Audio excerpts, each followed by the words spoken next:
Hello বন্ধুরা, নতুন একটি এপিসোডে আপনাদের সকলকে স্বাগতম জানাই। আজকে চলে আসলাম আবারও একটি নতুন ভৌতিক এপিসোড নিয়ে। আজকের ভৌতিক এপিসোডটার নাম অদ্ভুতুরে।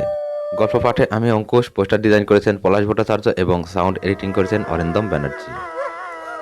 যে সকল বন্ধুরা প্রতিনিয়ত ভয়ানক ভয়ানক ভূতের গল্প শুনতে অনেক বেশি ইন্টারেস্টিং, সেই সকল বন্ধুদের বলছি, যারা এখনও পর্যন্ত আমাদের চ্যানেলটি সাবস্ক্রাইব করেননি তারা এখনই আমাদের চ্যানেলটি সাবস্ক্রাইব করে রাখুন, কারণ আমরা প্রতিনিয়ত ভয়ানক ভয়ানক ভূতের গল্প আপলোড করে থাকি, আর সেই গল্প সবার প্রথমে আপনার কাছে পৌঁছে যাবে। তো চলুন গল্পটি শুনি। রাত 11:40 বাজার পর থেকেই অদ্রিতার মনে এক ধরনের অস্থিরতা শুরু হয়ে গেল। অস্থিরতা কাটিয়ে তাড়াতাড়ি ঘুমিয়ে যাওয়ার জন্য 2টা স্লিপিং পিল খেলো, কিন্তু তাও মনে হচ্ছে ঘুম আসবে না তার চোখে। ভার্সিটি লাইফের 4টা বছরেই বন্ধুবান্ধবের সাথে ওর বার্থডে পালন করে আসছে। অবশ্য ওর থেকে ওর ফ্রেন্ডদেরই উৎসাহটা বেশি ছিল এতে, বিশেষ করে মেঘ থাকতো বয়েজ হোস্টেলে আর অদ্রিতা থাকতো লেডিস হোস্টেলে। কিন্তু মেঘের সাথে পরিচয়ের পর থেকে প্রত্যেকটা বার্থডেতেই মেঘ যেখানেই থাকুক না কেন সেখান থেকে ছুটে এসে রাত 12টায় ওকে উইশ করে গেছে। কিভাবে মেয়েদের হোস্টেলে ঢুকেছে সেটা শুনতে গেলে আরও অনেক বড় ইতিহাস হয়ে যাবে। অদ্রিতার রুম ছিল হোস্টেলের 2য় তলায়, একদম কোণার দিকের রুমে। অদ্রিতা, নিদ্রিতা, লিসা, মিশু থাকতো এক রুমে। মেঘ পানির পাইপের লাইন, জানলার গ্রিল, কার্নিশ বেয়ে বেয়ে ওপরে উঠে অদ্রিতাকে উইশ করে যেত। অদ্রিতা প্রথমবার তো যেমন অবাক হয়েছিল ঠিক ততটা ভয়ও পেয়ে গিয়েছিল, খুব করে বকেও দিয়েছিল এইভাবে আসার জন্য।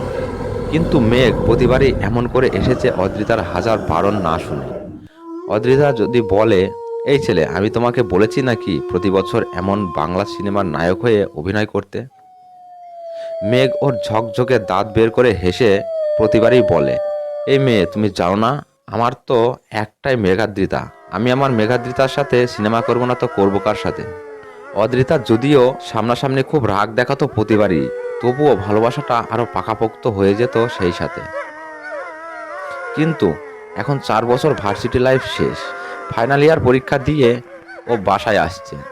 অদ্রিতা মেঘকে বারবার পই পই করে বারণ করে দিয়েছে যেন সে না আসে।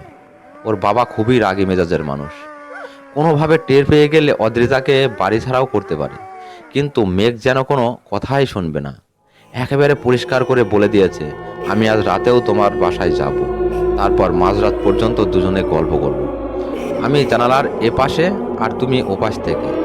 3টে বেজে গেলে তুমি বাইরে আসবে, 1 ঘন্টার জন্য নিশাচর হয়ে ঘোরাঘুরি করব, তারপর তুমি তোমার বাসায় আর আমি আমার বাসার উদ্দেশ্যে ফিরে যাব। কি আইডিয়াটা কেমন? দারুণ না? কিন্তু অদ্রিতার কাছে এটা ভুলেও দারুণ লাগেনি, বরঞ্চ ভয়ঙ্কর লেগেছে। ও হাজার বুঝিয়েও মেঘকে ওর সিদ্ধান্ত থেকে টলাতে পারল না। গত 2 ঘন্টা যাবৎ মেঘের ফোনও অফ। অস্থিরতায় অদ্রিতার মাথা ব্যথা শুরু হয়ে গেল। ও রুমের এপাশ থেকে ওপাশ অস্থির ভঙ্গিতে পায়চারি করতে লাগলো। মা একবার ওকে জিজ্ঞেস করে গেল সব ঠিক আছে কি। অদ্রিতা স্বাভাবিক গলায় বলল, হ্যাঁ সব ঠিক আছে। রাত 12:30 বাজার পরেও যখন মেঘ আর এলো না, অদ্রিতা বেশ কিছুটা চিন্তিত হয়েই ঘুমোতে গেল। কিন্তু রাত 3টেই হঠাৎ করে ওর ঘুম ভেঙে গেল। জানালায় হালকা ধাক্কার আওয়াজ শুনতে পেল। এত রাতে কে না কে হতে পারে, এই ভয়ে ও জানালা খুলতে দ্বিধাবোধ করছিল। ঘুমানোর জন্য চোখ বন্ধ করতেই ফিসফিস আওয়াজ কানে এলো, মেঘাদ্রিতা জানালাটা একটিবারের জন্য খোলো না প্লিজ। অদ্রিতা তড়াক করে লাফিয়ে উঠে বিছানায় বসলো, জানালার পর্দা সরিয়ে দিল। কাচের জানালা হাওয়ায় দেখলো বাইরে মেঘ দাঁড়িয়ে আছে। ও তাড়াতাড়ি জানালা খুলল। শীত আসবো আসবো করছে, শেষ রাতের দিকে প্রায় বেশ শীত থাকে। অদ্রিতার গায়ে একটা কম্বল জড়িয়ে থাকার পরেও ওর বেশ শীত লাগছিল, কিন্তু মেঘের গায়ে একটা পাতলা সুতির শার্ট।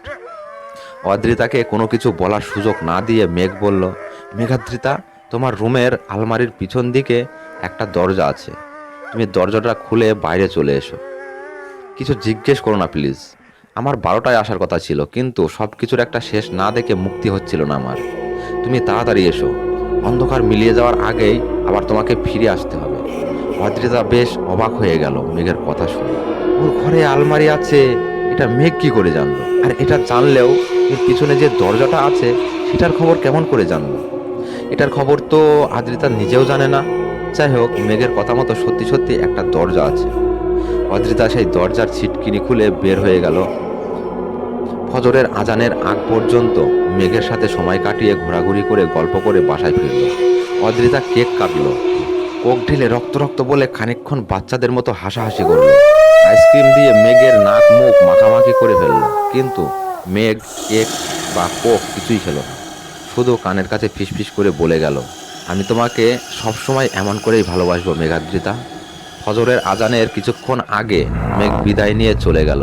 মেঘ চলে যাওয়ার পর অনেকক্ষণ পর্যন্ত অদ্রিতার চোখে ঘুম এলো না। ফজরের আজানের পর কখন যে ঘুমিয়ে পড়ল নিজেও টের পেল না।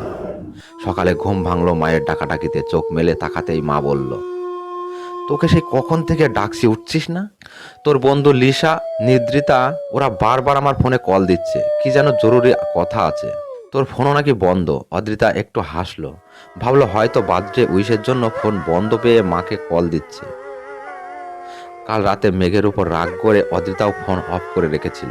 মাত্রই মনে হলো, অদ্রিতাকে কল করতেই ও উইশ টুইশ কোনো কিছু না করেই একটা ঠিকানা দিয়ে ওকে খুব দ্রুত সেখানে আসতে বলল। অদ্রিতা কেন, কি হয়েছে বারবার জিজ্ঞেস করেও জানতে পারলো না। কিন্তু ঠিকানা অনুসারে গিয়ে যা দেখলো সেখানে রীতিমতো স্তব্ধ হয়ে গেল।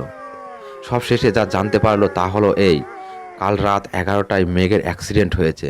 হসপিটালে নিয়ে যাওয়ার 3-4 ঘন্টা পর মারা গেছে। অদ্রিতা বারবার সবাইকে বলতে লাগলো, মেঘ কোনোভাবেই মরতে পারে না। কাল সারা রাত মেঘ ওর সাথে ঘুরে বেরিয়েছে, কিন্তু সবাই ওর কথা শুনে এমনভাবে তাকাচ্ছে যে অদ্রিতার মাথা খারাপ হয়ে গেছে। অদ্রিতা কোনোভাবেই হিসাব মিলাতে পারছে না, মেঘ কি মৃত্যুর আগে ওর কাছে এসেছিল, নাকি মৃত্যুর পরেও কথা রাখতে গিয়ে ওর জন্যই শুধু এখানে এসেছিল। এরপর আরও অনেক বছর পার হয়ে গেছে, কিন্তু মাঝরাতে কোনোদিন জানালায় হালকা একটু টোকা পড়লেই অদ্রিতা জেগে উঠে জানালা খুলে তাকায়, বাইরে বের হয়। ওর প্রত্যেকবারেই মনে হয় হয়তো মেঘ এসেছে আবারও ওর কাছে। ওর আত্মীয় স্বজন বন্ধু বান্ধবরা ভাবে হয়তো মেঘের মৃত্যু শোকে অদ্রিতার মাথাটা খারাপ হয়ে যাওয়ার ফলে এমন আবোল তাবোল বকে। অদ্রিতার কাছে আরেকটা বিষয় অদ্ভুত লেগেছে, মেঘের সাথে ওই রাতে দেখা হওয়ার পর আর কোনোদিন আলমারির পেছনে কোনো দরজা দেখতে পায়নি। সবাই বলে এটা নাকি ওর কল্পনা ছিল, কিন্তু অদ্রিতা খুব ভালো করেই জানে এটা ওর কল্পনা নয়। ও অপেক্ষায় থাকে হয়তো আবারও কোনো এক মাঝরাতে এসে মেঘ জানালায় টোকা দিয়ে ফিসফিস কণ্ঠে বলবে, মেঘাদ্রিতা, জানালাটা একটিবারের জন্য খোলো না প্লিজ। আজকের গল্পটা এই পর্যন্তই। বন্ধুরা, গল্পটা কেমন লাগলো আমাদের কমেন্ট করে জানাবেন। গল্পটা যদি আপনাদের এতটুকু ভালো লেগে থাকে তাহলে বন্ধুদের মাঝে শেয়ার করে বন্ধুদের একটু শোনার সুযোগ করে দেবেন। নমস্কার।